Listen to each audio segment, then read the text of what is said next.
बढ़ती ठंड के चलते लगातार हार्ट अटैक के केसेस सामने आ रहे हैं और ऐसे में देखा जा रहा है कि हार्ट अटैक या चेस्ट पेन होने के बाद जो पेशेंट्स हैं वो अस्पताल नहीं पहुंच पाते और रास्ते में ही कई बार अपना दम तोड़ देते हैं। ऐसे में कानपुर के एलपीएस कार्डियोलॉजी, जो कि उत्तर प्रदेश का सबसे बड़ा हार्ट हॉस्पिटल है, उन्होंने एक किट तैयार करी है जो लोग अपने पास रख सकते हैं और अगर उन्हें चेस्ट पेन या हार्ट अटैक होता है तो उस किट से दवाइयां तुरंत मौके पर लेके अपनी जांच बचा सकते हैं। इस बार बात करने के लिए हमारे साथ मौजूद हैं डॉक्टर नीरज कुमार, जिन्होंने किट तैयार की है।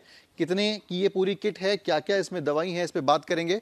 सर, ये जो किट मैं देख रहा हूँ आपके सामने पड़ी हुई है, मैं आपको दिखा भी दूं कैमरा पे, ये राम किट नाम से जो है वो ये पूरी तैयार की गई है। इसमें इकोस्प्रिन और रोस्टेटिन जैसी कई दवाइयां हैं जो रखी गई हैं। सर, कितना प्राइस है इसका, कितने रुपए में तैयार हो जाती है और क्या उद्देश्य था इसको तैयार करना? ये इस एक किट की कीमत 5.5, 6, 7 रुपये है। इससे ज़्यादा इस एक डोज की कीमत नहीं, इस एक डोज की कीमत नहीं है। इसमें दवाइयाँ बहुत सस्ती हैं।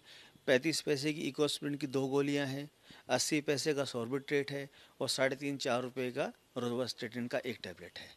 ये एक खुराक होती है, इसको लोडिंग डोज के नाम से जाना जाता है मेडिकल लैंग्वेज में। कोई भी पेशेंट जब चेस्ट पेन लेके किसी भी इमरजेंसी में जाता है तो सबसे पहले उसको यही 3 दवाई दी जाती हैं, उसके बाद उसकी जांचें या आगे इलाज को बढ़ाया जाता है। तो इसी को बना के हम लोगों ने ये किट तैयार की है। इन जो यहाँ पे इस किट में दवाइयाँ मौजूद हैं, क्या यही दवाइयाँ आप लोग पेशेंट्स जब यहाँ पे हॉस्पिटल आते हैं हार्ट अटैक के, वहाँ पे भी देते हैं? एग्जैक्टली, ये वही सेम दवाइयाँ हैं और ये कुछ नया नहीं है। ये जब से कार्डियोलॉजी का ट्रीटमेंट, एमआई का ट्रीटमेंट स्टार्ट हुआ है, ये तब से ये दवाई प्रचलन में है। बस ये है कि आजकल जिस तरह की समस्याएं बढ़ती जा रही हैं, अचानक से रोज़ कुछ ना कुछ सुनने में आता है कि वो वहाँ पे कुछ स्पीच कर रहे थे तो एक्सपायर हो गए हैं, कोई डांस कर रहा था तो एक्सपायर हो गया, एक नमाज़ पढ़ते हुए एक्सपायर हो गया, ट्रेन में एक्सपायरी हो गई है। तो इसको देख कर बड़ा ही इस पर विचार किया गया कि इसमें के बारे में क्या किया जाए। तो ये हुआ कि क्यों ना इस लोडिंग डोज को एक जनमानस को उपलब्ध करा दिया जाए इजीली लेवल पे, उसको ये जानकारी हो जाए कि हमको हॉस्पिटल, अपने घर से हॉस्पिटल तक जाने से पहले अगर हम इस लोडिंग डोज को अपने घर में ही खा लेंगे तो जो काम हॉस्पिटल में 15, 20, 25, 30 या 40 मिनट बाद होना है, वो दवाई आप घर से लेके चल रहे हैं, तो हो सकता है आपके हॉस्पिटल आते आते आपकी समस्याएं भी समाप्त हो जाए। ये बहुत ही महत्वपूर्ण है। मैं अपने जो लोग हैं, जो आम लोग हैं जिनको नहीं पता होती चीज़ें, उनके लिए आपको रिक्वेस्ट करूंगा कि समझाने पाएँ कि दो दवाइयाँ हैं कौन सी हैं और कैसे उनको खानी है, और अगर उनके साथ कोई किसी तरीके की अनहोनी होती है, हार्ट अटैक आता है, चेस्ट पेन होता है। जी, देखिए, इसमें 3 दवाई होती हैं। हम सभी लोग जानते हैं कि जब हार्ट अटैक होता है तो हार्ट की जो नसें होती हैं वो ब्लॉक कर जाती हैं, उसके अंदर खून के थक्के बनने लगते हैं, उसकी वजह से हम लोगों को हार्ट अटैक होता है। तो उसको रोकने के लिए 2 गोली इकोस्प्रिन की एक साथ खानी होती हैं। ये ब्लड थिनर है, जो खून का थक्का बन रहा है उसको रोकती है, उसको बनने नहीं देती है।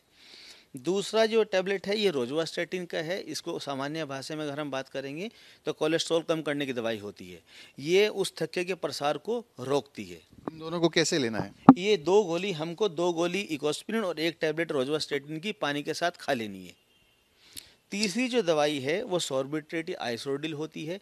इसको खाना नहीं होता है, इसको जीभ के नीचे रख के हमको चूसना है। उससे फ़ायदा ये होता है कि अगर हम खाते हैं तो दवाई पहले हमारे पेट में जाती है और फिर ब्लड में जाती है। चूसने से ये दवाई सीधा आपके ब्लड में ही जाएगी। तो ये एक इंजेक्शन की तरह काम करता है। जैसे इंजेक्शन हम लोग सीधा ब्लड में देते हैं, तो ये इंजेक्शन ही है एक तरह का। तो जैसे ही हम इसको खाते हैं ये तुरंत असर कर देती है और ये इसका काम होता है कि जो हृदय की जो नसें सिकुड़ गई हैं, जो ब्लॉक हो गई हैं, उनको खोल देगा।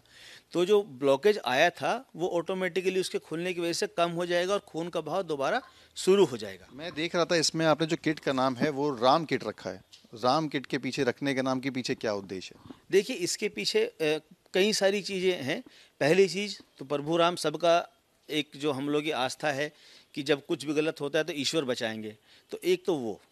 दूसरा, इसके पीछे जो सबसे बड़ा जो मोटिव है वो मोटिव है कि जो गांव देहात का इंसान है या जिसको नहीं मालूम है, अब कोई व्यक्ति कहीं जाता है तो वो बोलेगा कि हमको वो वाली दवाई दे दीजिए जो हार्ट अटैक में यूज़ की जाती हैं।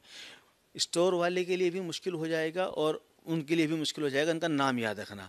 इसको राम किट नाम देने से ये है कि ईजिली रहेगा। स्टोर वाले को मालूम होगा राम किट की 3 दवाई हमें उनको देनी है, तो वो भी आराम से उसको दवाई दे देगा। तो बेसिकली क्या है, इससे इसकी व्यापकता बढ़ जाएगी। इसकी ये सबके लिए अवेलेबल हो जाएगी, तो इसलिए इनका नाम जो है वो राम किट नाम रखा गया है।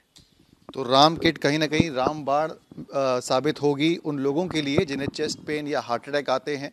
इस किट को संभाल के रखें, अपने पास रखें, नोट डाउन कर लें नाम, और ऐसा अगर कुछ होता है तो तुरंत इसका सेवन करें और अपनी जान बचाएं। वीडियो जर्नलिस्ट अमित के साथ सिमर चावला, कानपुर आज तक।